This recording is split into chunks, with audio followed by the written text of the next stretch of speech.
ఇప్పుడు కేవలం 7,999 up to 10 kgs వరకు బరువు తగ్గి అధిక బరువు నుంచి వచ్చే ప్రధాన సమస్యలను దూరం చేసుకోండి. ఏపీలో రేపు ఎన్టీఆర్ భరోసా పెన్షన్ల పంపిణీకి ప్రభుత్వం పెద్ద ఎత్తున ఏర్పాట్లు చేసింది. కూటమి ప్రభుత్వం అధికారంలోకి వచ్చాక ఇస్తున్న తొలి పెన్షన్లను సీఎం చంద్రబాబు స్వయంగా లబ్ధిదారులకు అందజేయనున్నారు. మంగళగిరి నియోజకవర్గం పెనుమాకలో రేపు ఉదయం 6 గంటలకే వృద్ధుడు బణావత్ పాముల నాయక్కు పెన్షన్ ని అందజేస్తారు సీఎం చంద్రబాబు. పిఠాపురం నియోజకవర్గంలో డిప్యూటీ సీఎం పవన్ కళ్యాణ్, మిగతా నియోజకవర్గాల్లో ఎమ్మెల్యేల చేతుల మీదుగా ఎన్టీఆర్ భరోసా పెన్షన్ల పంపిణీ కార్యక్రమాన్ని చేపడతారు.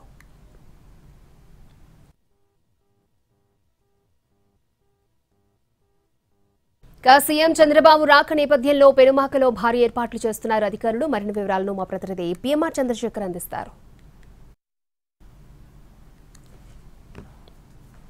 ఎన్నికల్లో హామీ ఇచ్చిన విధంగా వాటిని అమలు చేసే దిశగా ఏపీ సీఎం చంద్రబాబు నాయుడు అలాగే కూటమి ప్రభుత్వం అడుగులు వేస్తున్న పరిస్థితి కనిపిస్తుంది. ఇప్పటికే మెగా డిఎస్సికి సంబంధించిన ఫైల్ మీద సంతకం చేశారు. దానికి సంబంధించిన ప్రక్రియ కూడా ప్రారంభమవుతుంది. మరొక వైపు చూస్తా ఉంటే ఎన్నికలకు సంబంధించి ఏదైతే ప్రధానంగా హామీ ఇచ్చారో వృద్ధాప్య పెన్షన్లు కావచ్చు, మొత్తం వివిధ రకాల పెన్షన్లను పెద్ద ఎత్తున పెంచుతాము, 3,000గా ఉన్న పెన్షన్ ని 4,000 చేస్తాము, అలాగే పెండింగ్ లో అంటే ఏప్రిల్, మే, జూన్ ఈ 3 నెలలకు సంబంధించి తొలక 1,000 రూపాయలు అంటే ఇప్పటికే 3,000 రూపాయలు ఇస్తున్నారు కాబట్టి మరొక 1,000 రూపాయలు పెంచుతూ ఆ పెండింగ్ లో ఉన్న మిగిలిన 3 నెలలకు కూడా ఇస్తాం. మొత్తంగా 7,000 రూపాయలు తొలిసారిగా వృద్ధాప్యంలో ఉన్న వాళ్ళకి పెన్షన్లు ఇస్తామని ఏదైతే హామీ ఇచ్చారో దానికి అనుగుణంగానే ఏపీ ప్రభుత్వం అడుగులు వేస్తోంది. సో రేపు 1వ తేదీన పెన్షన్ల పంపిణీ కార్యక్రమం చేపట్టబోతోంది. వృద్ధాప్య పెన్షన్లు కావచ్చు, ఇతర సామాజిక భద్రతా పెన్షన్ల కార్యక్రమం చేపట్టబోతోంది. సో దీంట్లో భాగంగా వృద్ధాప్య పెన్షన్ల పంపిణీ కార్యక్రమాన్ని తొలిసారిగా ప్రారంభించేందుకు, ఇంటింటికి వెళ్లి అందించేందుకు ఏపీ సీఎం చంద్రబాబు నాయుడు ఇక్కడ మంగళగిరి నియోజకవర్గాన్ని ఎంచుకున్నారు. ఇక్కడ మంగళగిరి నియోజకవర్గంలో పెనుమాకలో ఈ కార్యక్రమాన్ని చేపట్టబోతున్నారు. ఆయన ఇంటింటికి వెళ్లి ఇప్పుడు ప్రస్తుతం మనం ఏదైతే చూస్తున్నామో ఈ ఇంటి నుంచే ఆయన పెన్షన్ల పంపిణీ కార్యక్రమాన్ని ప్రారంభించబోతున్నారు. ఉదయం 6 గంటలకి ఇక్కడికి ఏపీ సీఎం చంద్రబాబు నాయుడు చేరుకుంటారు.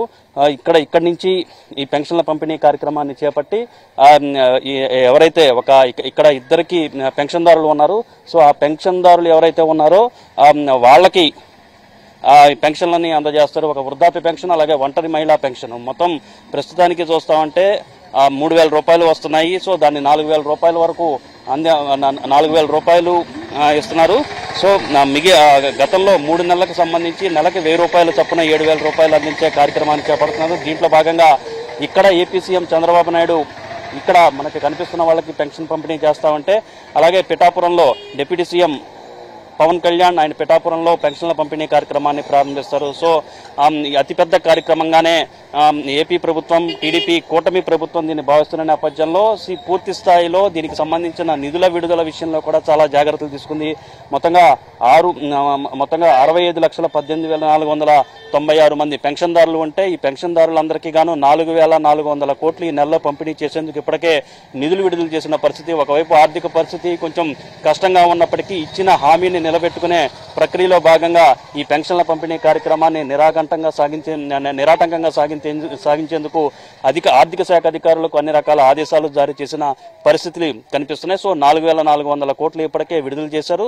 రాష్ట్ర వ్యాప్తంగా పెన్షన్ల పంపిణీ కార్యక్రమాన్ని చేపట్టడానికి ప్రస్తుతం మనం ఏదైతే చూస్తున్నామో అక్కడి నుంచే ఏపీ సీఎం చంద్రబాబు నాయుడు పెన్షన్ల పంపిణీ కార్యక్రమాన్ని ప్రారంభించబోతున్నారు. రేపు ఉదయం 6 గంటలకు ఇక్కడ పెన్షన్ల పంపిణీ కార్యక్రమాన్ని చేపట్టి ఆ తర్వాత వృద్ధులతో ఇక్కడతో పాటుగా ఇంకొంతమందికి పెన్షన్ల పంపిణీని చేపట్టిన తర్వాత వృద్ధులతో ఇంటరాక్షన్ అనేది ఉంటుంది. సో ఇక్కడ చంద్రబాబు నాయుడు పిఠాపురంలో డిప్యూటీ సీఎం పవన్ కళ్యాణ్ పెన్షన్ల పంపిణీ కార్యక్రమాన్ని చేపడతారు. సో రేపటి నుంచి రేపు ఎల్లుండిలోగా పూర్తిగా 100% మేర పెన్షన్ల పంపిణీ కార్యక్రమాన్ని పూర్తి చేసేయాలి. ఈ నెల సంబంధించినంత వరకు అన్న ఆదేశాలు ఇప్పటికే వెళ్లిన పరిస్థితి కనిపిస్తుంది. ఓవరాల్ గా పెన్షన్ల పంపిణీ కార్యక్రమాన్ని నిరాటంకంగా సాగించడంతో పాటుగా సో నిధుల లేమి అనేది లేకుండా ఇప్పటికే బ్యాంకుల్లో జమ చేశారు కాబట్టి పూర్తి స్థాయిలో సక్సెస్ఫుల్ గా ఈ కార్యక్రమాన్ని చేపట్టే దిశగా ఏపీ ప్రభుత్వ యంత్రాంగం అడుగులేస్తోంది.